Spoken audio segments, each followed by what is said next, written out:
Hi, this time I'm going to show you how to paint watercolour with much stronger colour. In my first tutorial, Splashy Arty Story 001, I showed you how to do a flat wash, and this is just another practice.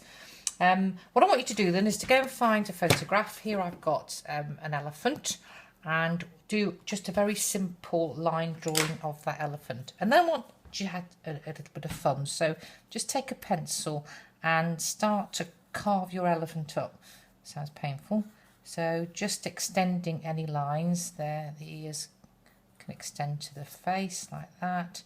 Take that round, and then you can start to doodle on your elephant. So let's give him some stripes.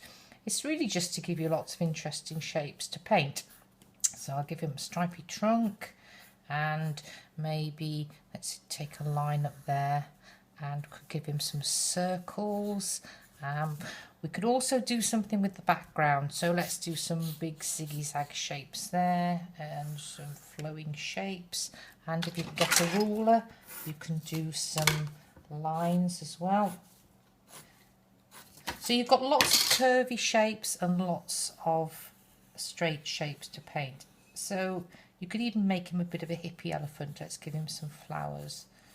So you've got something like that, where I've given him circles and stripes, and I've put flowers and a checkerboard pattern there.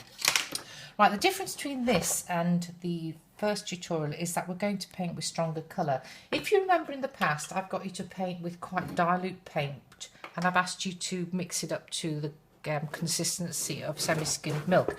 This time, much stronger paint. So here we are, I've got some cobalt blue, and I'm going to add a bit of water, but not a huge amount. Now if I dilute that paint a bit more, and you can see that's much thicker now, that's like double cream rather than semi-skimmed. It means when I put this paint on the paper, it's going to not allow so much of the white of the paper shining through.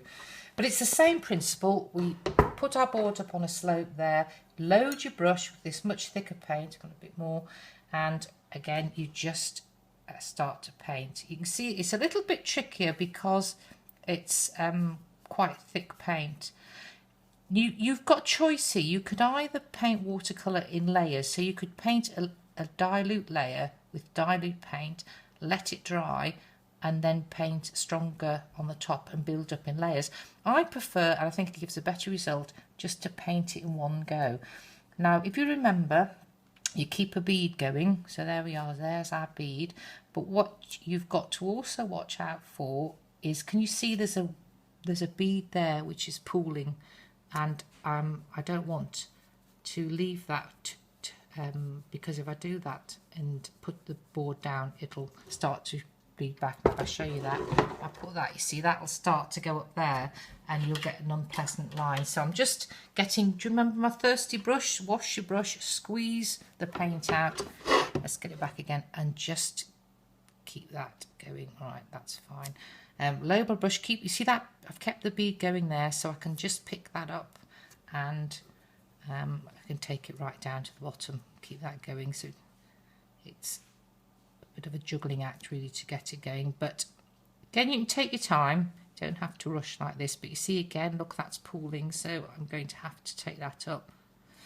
Sometimes you can just dip your brush in it and it just recharges this brush here. Right, so that takes it right down at the bottom, so do it quite quickly and give it a little while just to pool at the bottom. Again, get your thirsty brush and take it up like that.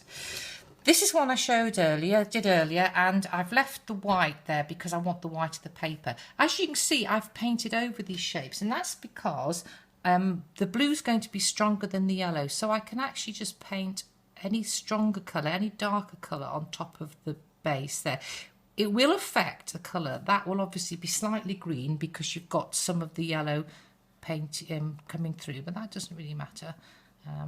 And so you just paint the whole thing and you'll end up with something very groovy, hopefully, which is this. And there we are, I've painted all round the flowers and the checkerboard. Again with this one, I've painted around the white of the flower and around the white of that flower. This one, because it was orange, I could paint right underneath it, and when it was dry, and it must be dry, I painted on top of it. So that's one idea for you, and then when it's finished you can just go around with a felt pen. And you could also do it with a family pet. This is a photograph of two basset hounds, but I did exactly the same. I just did a very simple drawing. If you're not confident about your drawing, just trace it. And then when I did that, I painted the basset hounds with all groovy colours. So thank you for watching, and I hope you have fun.